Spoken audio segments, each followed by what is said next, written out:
इस एडवेंचरस कहानी की शुरुआत होती है अफ्रीका के घने जंगलों को दिखाते हुए, जहाँ पर डॉन नाम का एक आदमी अपनी पूरी सेना के साथ आगे बढ़ रहा था। दरअसल डॉन और उसकी पूरी टीम एक ऐसे मैजिकल पेड़ की तलाश में होते हैं जिसके ऊपर ऐसे फूल उगा करते थे जो किसी भी बीमारी को ठीक करने की एबिलिटी रखते हो। उस मैजिकल फूल की मदद से सिर्फ बीमारियां ही नहीं बल्कि श्राप भी ठीक किए जा सकते थे। उस मैजिकल पेड़ का नाम लैग्रिमस क्रिस्टल होता है और ये पेड़ अफ्रीका के कहीं घने जंगलों के अंदर छुपा हुआ है। लेकिन चौंकाने वाली बात ये होती है कि इससे पहले जितने भी लोग उस पेड़ को ढूंढने के लिए आए थे उनकी बड़े अनजान तरीके से मृत्यु हो जाती। शायद उस फॉरेस्ट में कुछ ऐसी चीजें हैं जो उस पेड़ की रक्षा करती हैं। वहाँ के सारे जंगली जानवर तक उस पेड़ की अहमियत जानते थे, बट यहाँ डॉन को भी किसी भी हालत में वो पेड़ चाहिए होता है जिसकी मदद से वो अपने सैनिकों और किसी भी चीज को ठीक कर सके। लेकिन डॉन और उसके सभी साथी अफ्रीका के जंगलों में कई महीनों से भटक रहे होते हैं, बट उन्हें कोई भी रिजल्ट नहीं मिला होता। कई सारे जंगली जानवरों ने तो डॉन के आधे साथियों को ही खत्म कर दिया था। डॉन के बॉडी पर भी कई जहरीले स्नेक्स ने काट लिया होता है जिससे कि उसके बॉडी में पॉइजन बढ़ते ही जा रहा था। लेकिन थोड़ी देर के अंदर डॉन रियलाइज करता है कि उसके पास कुछ लोग आ रहे हैं। दरअसल ये सभी उसी फॉरेस्ट के अंदर रहने वाले कबीले के लोग थे जो कई सालों से यहाँ पर अपना जीवन यापन करते आ रहे हैं। कबीले वालों को अच्छी तरीके से पता था कि लैग्रिमस नाम के उस पेड़ की लोकेशन क्या है और कबीले वालों ने तो उन्हीं पेड़ के फूलों का यूज करके डॉन और उसके साथियों को ठीक किया था। ये सारी चीजें जब थोड़ी देर बाद डॉन को पता चलती हैं तो वो चौंक गया था। डॉन तो उन कबीले वालों का शुक्रिया अदा करने के बजाय ये पूछने लगा कि आखिर वो पेड़ कहाँ पर मौजूद है। उस कबीले का लीडर साफ जानता था कि किसी को भी उस पेड़ के बारे में बताना मतलब उनके कबीले की धरोहर को खतरे में डालना होगा, इसीलिए वो सारे कबीले वाले डॉन को लोकेशन बताते ही नहीं। अब यहाँ डॉन ने नोटिस किया कि कबीले के लीडर के गले में वो एक पेंडेंट मौजूद है जिसकी मदद से उस पेड़ की लोकेशन का पता लगाया जा सकता है। इसी वजह से उन कबीले वालों के लैग्रिमस पेड़ के बारे में कुछ ना बताने के कारण अंत में डॉन अपने सारे साथियों के साथ मिल जाता है और बहुत बुरी तरीके से उन कबीले वालों पर हमला करने लगता है।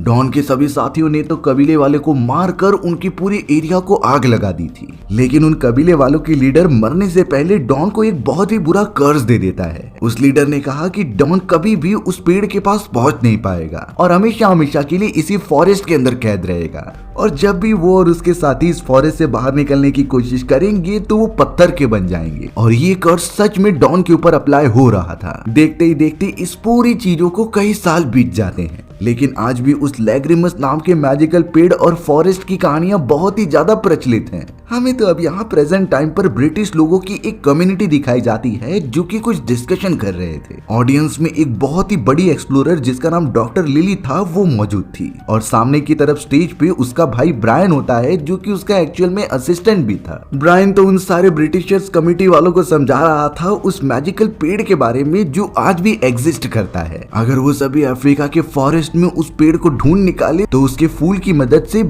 बड़े डिसीज को ठीक किया जा सकता था। इस समय कैंसर बहुत ही ज्यादा खतरनाक होता है, तो यहाँ ब्रायन का मानना था कि उस मैजिकल फूल की मदद से हम कैंसर भी ठीक कर सकते हैं। अब हमें पता चलता है कि ब्रिटिशर्स कमिटी के पास वो पेंडेंट मौजूद है जो कई साल पहले उस कबीले के लीडर के पास हुआ करता था और इसी पेंडेंट की मदद से फॉरेस्ट के अंदर उस पेड़ को ढूंढा जा सकता है। ब्रायन ने यहाँ पर अपनी सारी बातें तो रख दी थी, लेकिन ब्रिटिशर्स कमिटी इस बात पर राजी नहीं होते। दरअसल वो इस मैजिकल पेड़ और फूल के ऊपर भरोसा ही नहीं कर रहे थे और इसीलिए ब्रायन और लिली द्वारा मांगे गए उस पेंडेंट को वो लौटाते ही नहीं। लेकिन डॉक्टर लिली अपने पूरे प्लान में कामयाब होना चाहती थी, इसीलिए वो चोरी चुपके जाकर उस पेंडेंट को चुरा लेती है। जिसके बाद डॉक्टर लिली सीधा अपने भाई ब्रायन के साथ निकल पड़ी थी अफ्रीका के जंगलों की तरफ, जहाँ पर वो अपनी रिसर्च को स्टार्ट करेगी और उस मैजिकल पेड़ को ढूंढ कर रहेगी। हमें तो अब इंग्लैंड के प्रिंस को दिखाया जाता है, जिसे कि जब ये बात पता चली कि डॉक्टर लिली ने वो पेंडेंट चुरा लिया है तो प्रिंस बहुत ही ज्यादा इनसिक्योर हो गए क्योंकि उन्हें भी वो ट्री ढूंढना था।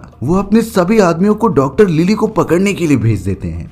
हमें तो अब लिली एक बोट के ऊपर दिखाई गई जिसे कि जल्द से जल्द पानी के रास्ते से ट्रेवल करते हुए अफ्रीका के जंगलों तक पहुंचना था। उस बोट को चलाने वाला एक पायलट होता है जिसका नाम फ्रैंक था। वो इसी तरीके के बहुत ही बड़े एडवेंचरस स्पॉट पर जाया करता था। लिली के बताने पर फ्रैंक उससे कहने लगा कि तुम्हें उस फॉरेस्ट की तरफ नहीं जाना चाहिए, वो बहुत ही ज्यादा खतरनाक है और वहां से गया हुआ इंसान वापस नहीं लौटता। लेकिन जब फ्रैंक ने डॉक्टर लिली के गले में वही पेंडेंट देखा तो वो तुरंत ही राजी हो जाता है उसके साथ फॉरेस्ट फॉरेस्ट में जाने के लिए। यानी कि फ्रैंक को भी उस मैजिकल पेड़ और फूल के बारे में बहुत अच्छी तरीके से पता है और वो इन सारी चीजों के ऊपर भरोसा भी करता था। लेकिन उसी मोमेंट पर जब वो तीनों इकट्ठा हो रहे थे तो प्रिंस के कुछ आदमियों ने उनके ऊपर हमला कर दिया। लेकिन यहाँ फ्रैंक एक पायलट होने के साथ साथ बहुत ही फुर्तीला और ताकतवर था। उसने बड़ी चालाकी से उन दुश्मनों से अपना पीछा छुड़ाया और बोट लेकर वो तीनों निकल पड़े थे। वहीं हमें प्रिंस दिखाया जाता है जो बहुत ही गुस्से में था। उसे किसी भी हालत में डॉक्टर लिली से वो पेंडेंट लेना है जिससे कि वो ही सबसे पहले उस मैजिकल पेड़ तक पहुंच जाए। इंग्लैंड का प्रिंस इसी सिलसिले में सीधा अफ्रीका के उस पानी वाले रास्ते से होते हुए फॉरेस्ट के पास जाता है। ये फॉरेस्ट का पिछला वाला हिस्सा था जहाँ तक वो खत्म होता है। प्रिंस को तो पहले से ही आइडिया था कि डॉन और उसके कई सारे साथियों को श्राप मिला होता है और वो सभी फॉरेस्ट से बाहर निकलने के चक्कर में पत्थर में कन्वर्ट हो चुके होते हैं। तो इसीलिए प्रिंस का प्लान था कि वो इस सारे डॉन और सारे कर्स लोगों के साथ मिलकर उस मैजिकल पेड़ तक पहुंचेगा। प्रिंस अपने साथियों के साथ नदी के पानी को डॉन के बॉडी पर छिड़कता है। पानी गिरते ही डॉन की बॉडी एकदम से पत्थर से कन्वर्ट होकर नॉर्मल बनने लगी थी। डॉन के पास बहुत सारी डार्क शक्तियां थी और वो स्नेक्स को कंट्रोल कर सकता था। दो जहरीले स्नेक्स तो सीधा आकर प्रिंस के दो साथियों को ही मार देते हैं। लेकिन प्रिंस डॉन के सामने एक प्रस्ताव रख रहा था। प्रिंस ने यहाँ पर साफ साफ डॉन से कह दिया कि तुम डॉक्टर लिली को ढूंढकर मेरे पास लेकर आओ। मुझे उसका वो पेंडेंट चाहिए जिससे कि मैं मैजिकल पेड़ तक पहुंच सकूं और अगर एक बार मेरे पास वो मैजिकल फूल आ जाएंगे तो वो डॉन के ऊपर लगा हुआ कर्स भी ठीक कर देगा जिससे कि डॉन और उसके सभी साथी एकदम आजाद हो जाएंगे। अब डॉन बहुत ज्यादा सोचने के बाद प्रिंस की इस बात से राजी हो जाता है। यानी कि वो इस पूरे प्रोसेस में प्रिंस का साथ देगा और डॉक्टर लिली को पकड़ कर लेकर आएगा। लिली तो फ्रैंक और अपने भाई ब्रायन के साथ एक बोट के अंदर सीधा आगे ही बढ़ती जा रही थी। उन्हें बिल्कुल नहीं पता कि आगे चलकर कितनी बड़ी कठिनाइयां आने वाली हैं। लिली जब यहाँ बोट के अंदर मौजूद होती है तो वो फ्रैंक के एक सीक्रेट रूम के अंदर जाकर देखने लगी थी। लिली जब फ्रैंक की बहुत सारी सीक्रेट बुक पढ़ती है तो उसके अंदर टीयर ऑफ द मून यानी कि उस पेड़ के बारे में पहले से इंक्लूजन था। लिली इन सारी चीजों से साफ साफ समझ जाती है कि फ्रैंक भी उस मैजिकल पेड़ की तलाश में है और वो उन दोनों के साथ सिर्फ इसीलिए है ताकि वो मैजिकल पेड़ के पास पहुंच सके। फ्रैंक को जब ये सारी चीजें पता चलती हैं तो वो कहने लगा कि मैंने इसकी बहुत तलाश की है पर अभी तक मैं मैजिकल पेड़ को ढूंढ नहीं पाया। लेकिन लिली फ्रैंक को भरोसा दिला रही थी कि हम साथ मिलकर उसे ढूंढ सकते हैं। फ्रैंक भी इस बात से राजी हो गया था पर अचानक थोड़ा और दूरी पर जाने के बाद उनके ऊपर कुछ कबीले वालों ने हमला कर दिया होता है। वो उन तीनों को बेहोश करके अपने कबीले के पास लेकर आ जाते हैं। तीनों को बहुत बुरी तरीके से बांध दिया गया था और कबीले का लीडर उनके सामने मौजूद होता है। अब यहाँ फ्रैंक को उन कबीले वालों की भाषा भूलनी आती थी इसीलिए वो लगातार उनसे बातें करने लगा। लिली को कुछ समझ नहीं रहा था इसीलिए फ्रैंक बताता है कि वो उन्हें कन्विंस कर रहा है कि तुम दोनों को छोड़ दे और उसे पकड़ ले। उस कबीले का लीडर तो अब लिली से वो पेंडेंट मांगने लगा जो एक तरीके की चाबी है उस मैजिकल पेड़ तक पहुंचने के लिए। लेकिन लिली उस पेंडेंट को देने से मना कर देती है। लिली तो अपने हाथ खोलकर सीधा हमला करने के लिए बढ़ चली कबीले के लीडर के पास। लेकिन बाद में कबीले का लीडर अपना मुंह दिखा देती है और फिर बाद में लिली को ये पता चला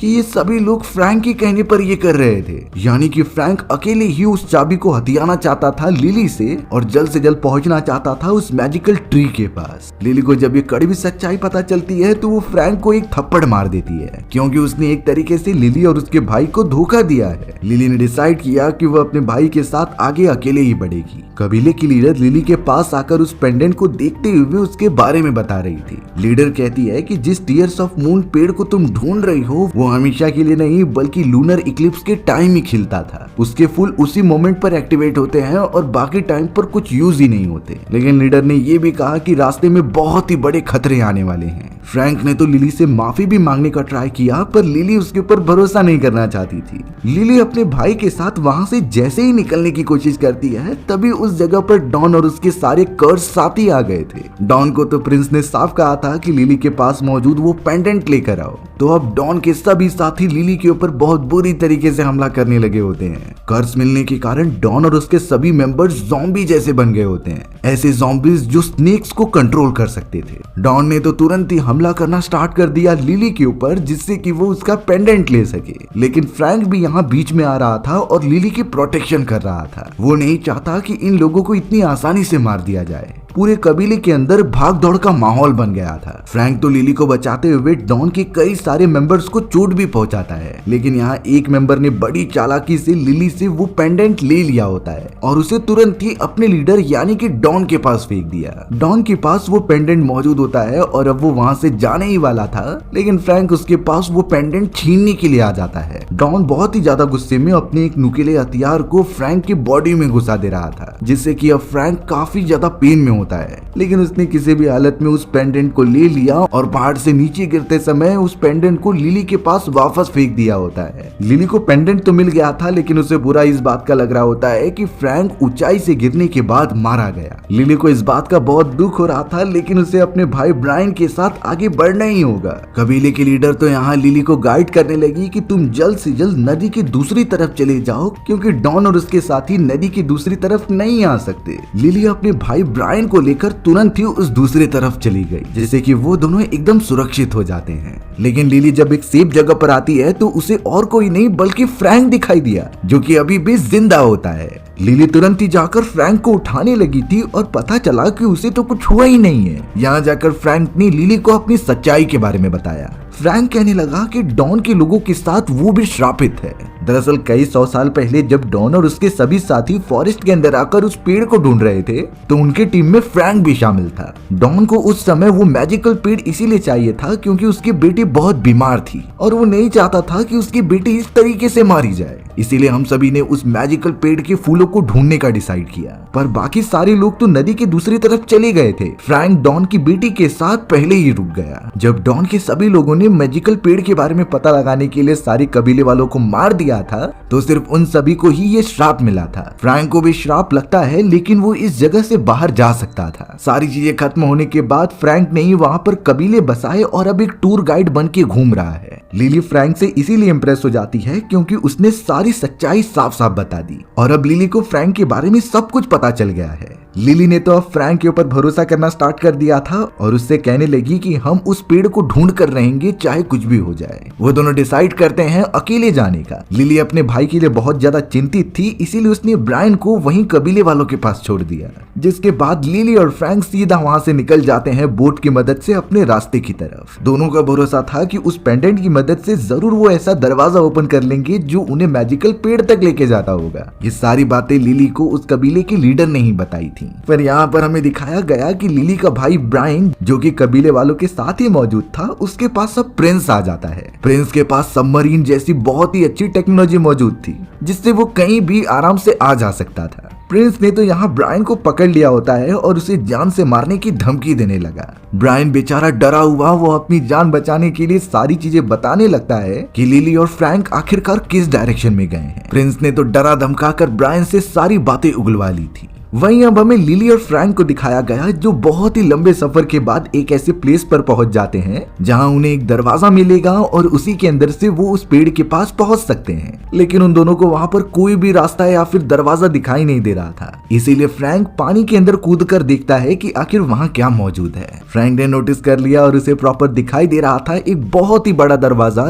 जो शायद उसी मैजिकल ट्री की तरफ जाता होगा। फ्रैंक तुरंत ही ऊपर आकर लिली को इस बारे में बताता है और कहने लगा कि हमें पानी के अंदर जाना होगा क्योंकि उसे अनलॉक करने का शायद यही तरीका है। लिली शुरुआत में बहुत ज्यादा डर रही होती है क्योंकि उसे पानी से डर लगता है और उसे बिल्कुल भी तैरना नहीं आता, बट यहाँ फ्रैंक उसे भरोसा दिलाता है जिससे कि लिली फ्रैंक के साथ पानी के अंदर जाने लगी। अब दोनों ही उस दरवाजे की तरफ जाकर उसे अनलॉक करने का वे ढूंढ रहे होते हैं, पर अचानक लिली का पैर एक अजीब तरीके के ट्रैप के ऊपर फंस गया और वो बीचों बीच एकदम ट्रैप हो जाती है। फ्रैंक पूरी कोशिश कर रहा था उस ट्रैप को तोड़ने की, लेकिन वो बहुत मजबूत होता है। अगर थोड़ी देर तक लिली और फंसी रही तो वो वहीं मर जाएगी। लेकिन प्रॉब्लम सिर्फ इतनी नहीं होती, वहां पर तो अब बहुत ही खतरनाक पिराना मछलियां भी आ गई थी जो अब सीधा फ्रैंक के ऊपर हमला करने लगी होती हैं। पर अब अपना दिमाग लगाकर लिली किसी भी तरीके से वहां से बाहर निकली और उसी पेंडेंट की मदद से एक लॉक ओपन कर देती है। वो बड़ा सा मैजिकल दरवाजा जो इतने सालों से पानी के अंदर छुपा हुआ था वो बाहर आ जाता है। फ्रैंक और लिली भी सीधा अपनी जान बचाकर बोट के ऊपर चले आते हैं। दोनों खुश हो रहे थे कि आखिरकार उन्हें उस पेड़ तक पहुंचने का रास्ता मिल ही गया। पर वो सभी इसका जश्न मना पाते इससे पहले एंट्री हो जाती है प्रिंस की, जिसने लिली के भाई ब्रायन को अपने पास पकड़ कर रखा था। प्रिंस तो यहाँ ब्रायन के सर के ऊपर गन रख देता है और लिली को ब्लैकमेल करने लगता है। लिली यहाँ पूरी तरीके से मजबूर थी, इसीलिए वो अपना पेंडेंट निकाल कर प्रिंस को दे देती है। प्रिंस के पास अब वो चाबी मौजूद थी जिससे कि वो उस मैजिकल ट्री के फूल ले सकता है। इसीलिए प्रिंस अब उन तीनों को अपने बोट में बिठाकर आगे की तरफ बढ़ने लगा। थोड़ी देर के अंदर ही वो उस विशालकाय पेड़ के पास पहुंच जाते हैं जिसकी कथाएं आज तक प्रचलित थी, यानी कि टीयर्स ऑफ द मून का वो मैजिकल पेड़। लेकिन फिलहाल के लिए वो पूरी तरीके से सूखा हुआ होता है। प्रिंस को तो ये सारी चीजें देखकर बहुत गुस्सा आने लगा और अब वो एक प्रॉपर प्लेस देखता है जिसमें कि वही पेंडेंट इंक्लूड किया जाए और ये पूरा पेड़ वापस से एक्टिवेट हो जाए। प्रिंस को यहाँ बहुत ढूंढने के बावजूद भी वो स्पॉट नहीं मिलता, इसीलिए उसने फ्रैंक से पूछना स्टार्ट किया। क्योंकि फ्रैंक इतने सालों से यहाँ पर मौजूद है तो उसे जरूर इस बारे में पता ही होगा। लेकिन यहाँ फ्रैंक प्रिंस से बोलने लगा कि अगर मैं बता दूंगा तो मुझे उनमें से एक फूल चाहिए, जिससे कि फ्रैंक जो इतने सालों से जीता आ रहा है वो यहाँ से हमेशा के लिए आजाद हो सके। अब ये बात सुनकर लिली थोड़ा सा मायूस हो जाती है, क्योंकि वो कहीं ना कहीं फ्रैंक को पसंद करने लगी थी और वो बिल्कुल भी नहीं चाहते कि फ्रैंक उसे छोड़ कर जाए। अब फ्रैंक ने वो लॉकेट ले लिया और जगह जगह पर वो स्पॉट ढूंढने लगा कि इसे कहाँ फिट किया जाएगा। लेकिन अफसोस फ्रैंक को भी वो स्पॉट मिल ही नहीं रहा होता। लिली कहने लगी कि मैं भी इसमें हेल्प कर सकती हूँ, लेकिन उसे भी एक मैजिकल फ्लावर चाहिए। प्रिंस बहुत ही गुस्से में कहता है कि तुम दोनों को एक ही फ्लावर मिलेगा, तो तुम डिसाइड कर लो तुम दोनों में से किसको चाहिए। तभी फ्रैंक लिली को कहता है कि तुम ये फ्लावर ले लेना। फ्रैंक तो सिर्फ खुद को आजाद करने के लिए कह रहा था, क्योंकि वो न जाने कितने सालों से पृथ्वी पर मौजूद है और उसका सिर्फ एक ही लक्ष्य है, यहाँ से आजाद होना। लिली इस बात को समझ जाती है और लगातार स्पॉट को ढूंढने लगती है। उन सभी को जल्द से जल्द उस पेड़ के ऊपर स्पॉट ढूंढना होगा और वो लॉकेट लगाना होगा, नहीं तो अगर एक बार लूनर इक्लिप्स चला गया तो इस चाबी को भी लगाने का कुछ फायदा नहीं होगा, जिसके बाद इस पेड़ पर मैजिकल फ्लावर्स उगेंगे ही नहीं। अब यहाँ पर लिली को उस कबीले के लीडर द्वारा बताई गई एक बात याद आती है। उसने कहा था कि इस लॉकेट के अंदर एक स्नेक का दिल है। लिली ने जब ये सारी बातें फ्रैंक को बताई तो उसने उस लॉकेट को तोड़ दिया, जिसके अंदर से सच में एक स्नेक का दिल निकलता है। अब लिली ने तो उसी दिल को निकालकर एक स्पॉट पर फिक्स कर दिया, जिससे कि अब वो पेड़ पूरी तरीके से एक्टिवेट होने लगता है। जैसे लग रहा था कि उस पेड़ के अंदर अचानक ही जान आ गई हो। मैजिकल पेड़ फिर से हरा भरा होने लगा और उसके अंदर मैजिकल फ्लावर्स उगने लगे थे। लूनर इक्लिप्स भी अब चालू हो चुका था। प्रिंस जब इन सारी चीजों को देखता है तो उसने डिसाइड किया कि वो सारे के सारे मैजिकल फ्लावर्स ले लेगा, बट ऐसा वो कर पाता इससे पहले फ्रैंक ने उसके लोगों पर हमला कर दिया। फ्रैंक तो लिली को ऊपर की तरफ जाने के लिए कहता है और फ्लावर्स इकट्ठा करने के लिए बोलता है। प्रिंस ने अपने आदमियों को कह दिया कि इन लोगों को जान से मारकर खत्म कर दो। लूनर इक्लिप्स की टाइमिंग बहुत ही ज्यादा कम होती है, इसीलिए जब तक वो सस्टेन रहेगा तब तक कि इस मैजिकल ट्री के ऊपर वो फ्लावर्स मौजूद होंगे। अचानक ही लूनर इक्लिप्स खत्म होने के कारण सारे मैजिकल फ्लावर्स खत्म होने लगे, लेकिन लिली जो पेड़ के ऊपर ही मौजूद थी वो किसी भी तरीके से एक आखिरी मैजिकल फ्लावर को लेने में कामयाब हो जाती है और अब इतने सारे में से सिर्फ एक ही मैजिकल फ्लावर उनके पास मौजूद था। प्रिंस अब किसी भी हालत में लिली से वो फ्लावर लेना चाहता था, इसीलिए वो उसे पकड़ने की कोशिश करता है, लेकिन यहाँ लिली ने वो फ्लावर नीचे की तरफ फेंक दिया, जिसे कि फ्रैंक पकड़ लेता है। यानी कि अब वो फ्लावर फ्रैंक के पास था और उसकी प्रोटेक्शन की जिम्मेदारी भी फ्रैंक की होती है। पर यहाँ सबसे बड़ा खतरा उनके सामने आ चुका था, यानी कि डॉन और उसके सारे श्रापित साथी, सारे ज़ॉम्बी वाले साथी एक साथ हमला करने लगे थे फ्रैंक के ऊपर ताकि वो मैजिकल फ्लावर्स को हथियार ले।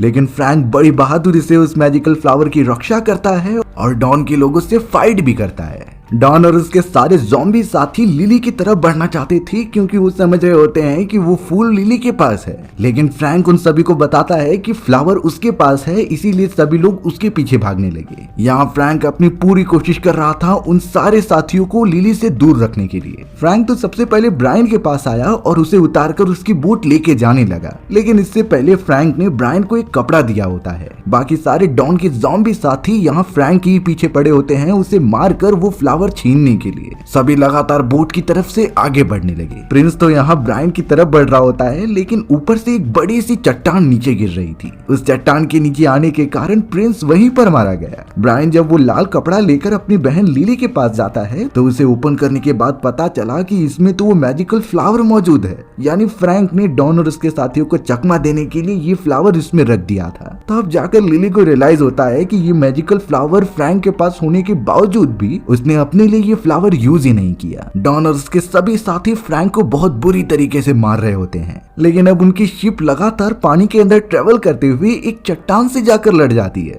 और ये चट्टान नदी के दूसरे वाला हिस्सा होता है। और अब कर्स अप्लाई होने के कारण डॉन और उसके सभी साथियों को मैजिकल पेड़ की लताएं अपने में फंसाने लगती हैं। फ्रैंक भी उन सभी में शामिल था, इसीलिए वो भी वहीं पर फंसा रह जाता है। सभी की सभी अब धीरे धीरे कर्स के कारण पत्थर में कन्वर्ट होने लगे थे। फ्रैंक भी इसमें कुछ नहीं कर पाता और वो भी धीरे धीरे पत्थर में कन्वर्ट हो ही जाता है। लिली और ब्रायन भागते हुए उस जगह पर आते हैं और फ्रैंक को इस हालत में देखकर बहुत मायूस होते हैं। लिली को किसी भी हालत में फ्रैंक को बचाना था, इसीलिए आखिरी बचे हुए मैजिकल फ्लावर को वो फ्रैंक के लिए यूज करती है और उसके मुंह के अंदर रख देती है। मैजिकल फ्लावर देखते ही देखते गायब हो चुका था। इन सारी चीजों से फ्रैंक को कुछ नहीं होता, जिससे कि लिली और ब्रायन उदास हो गए थे। वो दोनों तो अब वापस जाने की तैयारी करने लगे, लेकिन तभी सामने की तरफ हमें वो लिपट दिखाया जाता है जो कि फ्रैंक का हुआ करता था। उन्हें कुछ पत्थर टूटने की आवाज आती है, इसीलिए लिली और ब्रायन वापस देखने के लिए आ गए और यहाँ लिटरली ब्रायन पत्थर में से जिंदा होकर वापस आ चुका था। लिली नोटिस करती है कि इस बार फ्रैंक को खून निकल रहा है, यानी कि वो कन्वर्ट होकर एक नॉर्मल इंसान बन चुका है। लिली और फ्रैंक गले लग जाते हैं क्योंकि वो एक दूसरे से प्यार करने लगे थे।